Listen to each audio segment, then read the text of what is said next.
On this episode of Mysterious Aquatic Cryptids, we have the lizard man, Scape.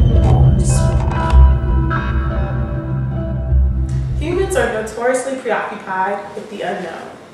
Contemporary fascination with these creatures began during the Middle Ages, with mysterious creatures making their appearances in folk tales and art. Today, these prehistoric and medieval pieces are used as support for the existences of these creatures within cryptozoology, the study of hidden animals. The creatures, known as cryptids, come in two forms. The first variety of cryptid consists of animals that were thought to have gone extinct, while the second variety contains animals whose existence is not documented. Part of what has made cryptozoology gain speed in the past century is the discovery of creatures who fit the bill of the two cryptid categories. In the first category, we have the coelacanth, a fish thought to have gone extinct 65 million years ago that was rediscovered off the coast of South Africa in 1938. In the second category, we have the okapi, which was discovered and documented by Europeans in 1900. Other examples of discovered cryptids include the Komodo dragon, the giant squid, and the colossal squid. The bid is still out there for creatures such as Bigfoot, the Loch Ness Monster, the chupacabra, and the Scape or swamp lizard man.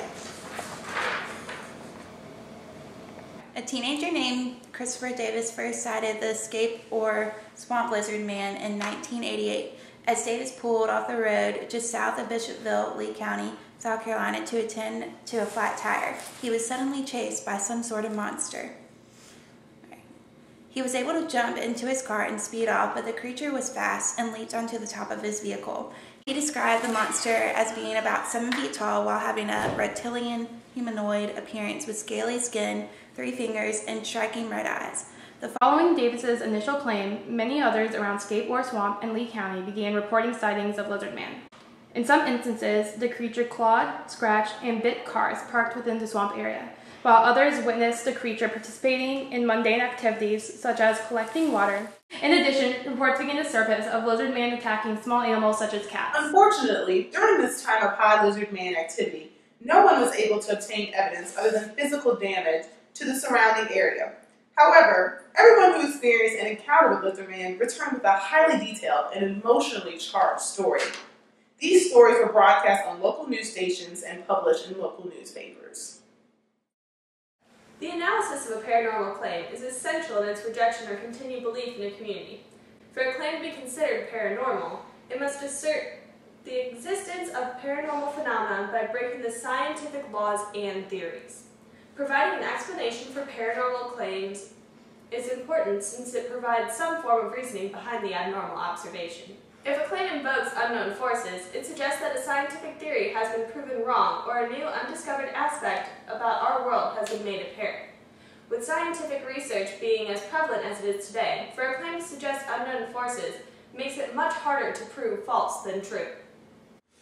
Occam's razor can apply to many paranormal claims, and even though it seems like extraordinary claims are minimized to simple explanations, in many cases, the claims are actually explained by simple means and unexciting demonstrations to provide reasonable and realistic explanation for paranormal events. Testing claims can be simple or rather difficult depending on the strength of the claim. Observational claims can be tested by recreating the circumstances that the event occurred under and comparing results to the original observed event. The more evidence that is offered, the stronger the claim has the potential to be. Anecdotal evidence can be problematic. For every time a story is told, the details can change. Having people recall the events of their encounters can be challenging since memories are prone to alterations. It is necessary to use all available evidence so no stone is left unturned, and all aspects of the claim can be supported or refuted. The anecdotal evidence is difficult to test. During the aftermath of Christopher Davis's encounter, a local sheriff administered to him a polygraph test. While Davis reportedly passed the polygraph test, this does not prove that Davis truly had an encounter with lizard man. Polygraph tests are unreliable, and today any evidence collected by them are not admissible in court. If Davis truly believed he saw lizard man, then his polygraph results would reflect this. All this shows is that Davis saw something that night he perceived as a monster. Alternatively, Davis may have been able to fool the polygraph test by controlling his responses. Polygraphs measure heart rate, blood pressure, electrodermal response, or the sweating of hands, and respiratory rate. Some people have been known to manipulate these responses, particularly heart rate and blood pressure, as well as respiratory rate, by being able to maintain calm in intense scenes. Lizard Man has been known to attack cars. Bob Rawson and his wife were traveling through the Scape or swamp area when their car was attacked by Lizard Man. The Rawsons' car was damaged by what appears to be large sharp claws and or teeth. The scrapes on the car, as well as the small round punctures in the car's hood, appear to be proof of a Lizard Man attack. While perhaps Lizard Man was truly the cause of the damage, there are other possible sources. Lee County, the location of Scape or swamp, is home to a variety of wildlife, such as alligators, black bears, bobcats, and coyotes. All of these animals possess large claws and sharp teeth, but could they have created the damage seen on the car? It would be very impressive for an alligator to make those marks. It is unlikely that an alligator would be able to rear up to reach the hood of the car. However, other reptiles are capable of this feat. The Komodo dragon, the largest monitor lizard known today, as well as a former cryptid, is able to pull themselves up in this fashion. However, the only Komodo dragons in South Carolina are located within the zoo, and no other monitor lizards of a compatible size would be found in the wild. The coyote population in South Carolina has only fairly recently exploded, and as of 2011, there has never been a coyote attack on humans, making the likelihood that coyotes were the cause of attack diminish. Bobcats and bears have far more use of their front limbs and could possibly use their claws to create the puncture wounds seen in the photograph. The holes in the car appear to be straight in and out punctures, inconsistent with the dragging nature of the other scratches on the car, as well as unlikely for an animal to create. However, any number of man-made tools would have been able to recreate the damage seen on the car.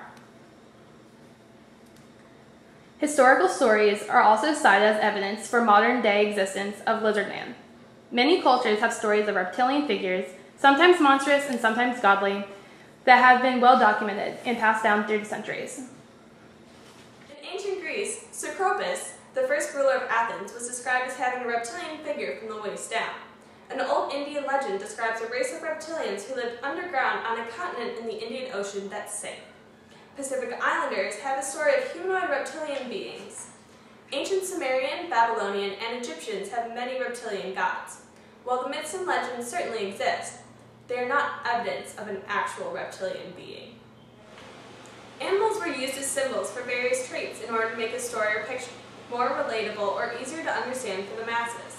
Often, these animal humanoid creatures found in these legends are the reflection of human tendencies and behaviors exaggerated to create a strong message. The idea of the Lizard Man has persisted for over 30 years in Bishopville and continues to stir the imagination of residents as well as entertain tourists at local gift shops.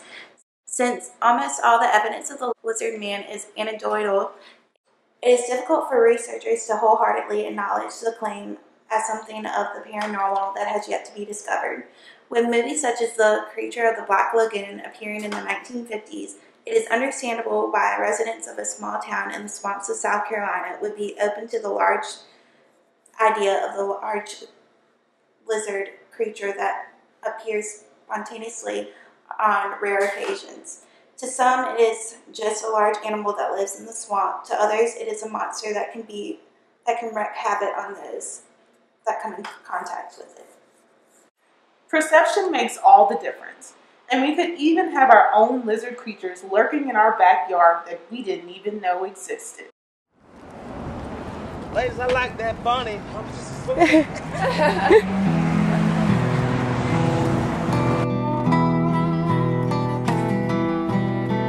Lives back in the woods, never doing no good.